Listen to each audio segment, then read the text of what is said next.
Hi, everybody. I wanted to do a quick review for chapter 17. This is going over the PowerPoint. Um, this is monitoring and recording for central services. What does it mean to monitor? Well, think back when you were in school and you had the hall monitor. Yeah. They are watching and observing and checking everything. That's what a monitor does. So it is important to accurately monitor everything, especially for sterile processing. Record keeping is mandatory. Records must be accurate. Records must be legible. They must be complete. And they must be audited regularly. Because what if something happens to a patient and all of those documents were to be subpoenaed to court?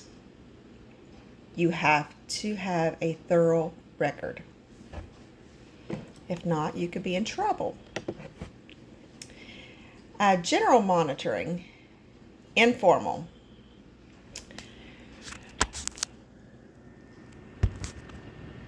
That just basically means you're wearing the appropriate work, your scrubs, you have good hand hygiene, and you're following the traffic control through your department.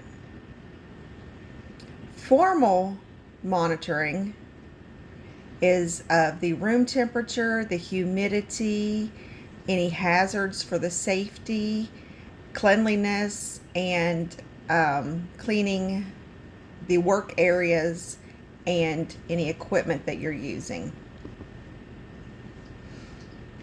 Monitoring the decontamination area, you're going to check the quality of the water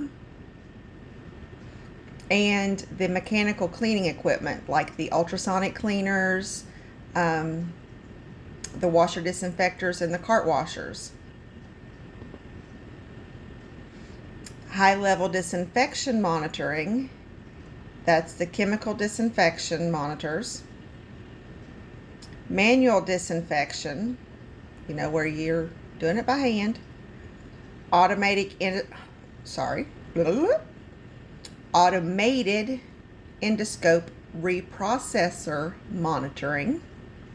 Y'all know what that is by now. You put your endoscopes in there. For high-level disinfection, not sterilization. They don't get sterilized.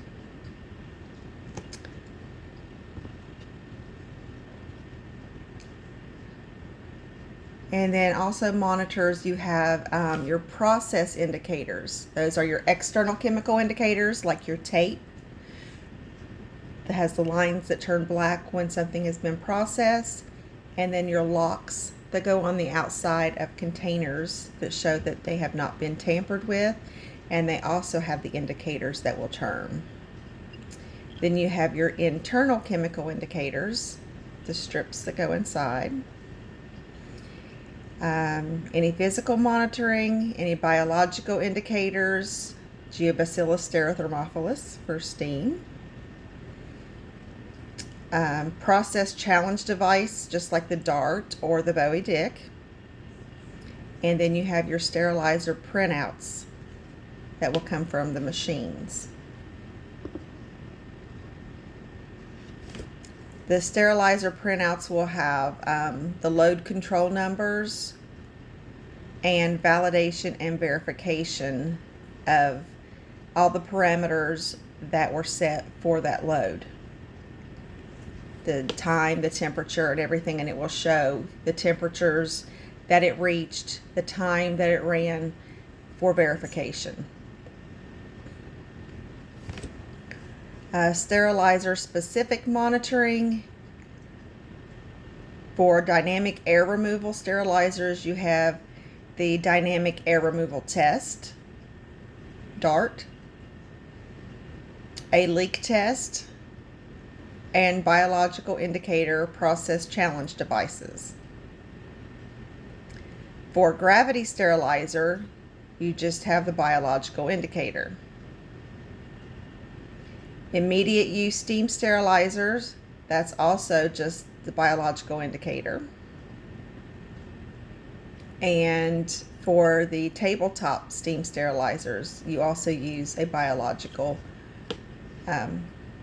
indicator.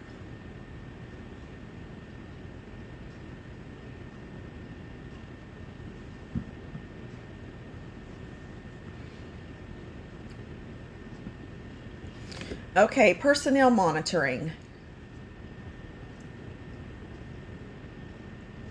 That's going to make sure that all staff know how to handle all of the sterilants properly, and at least know where the MSDS is located should something come up and they need a quick reference.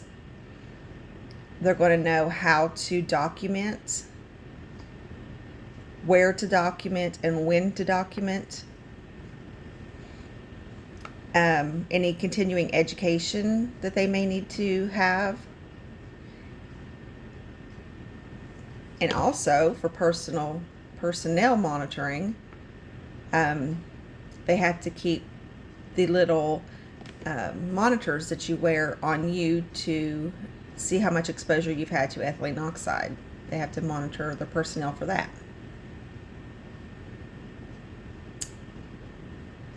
So, as far as Chapter 17 review for monitoring and record keeping, that's about it.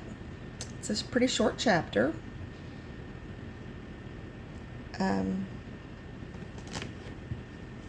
One sec.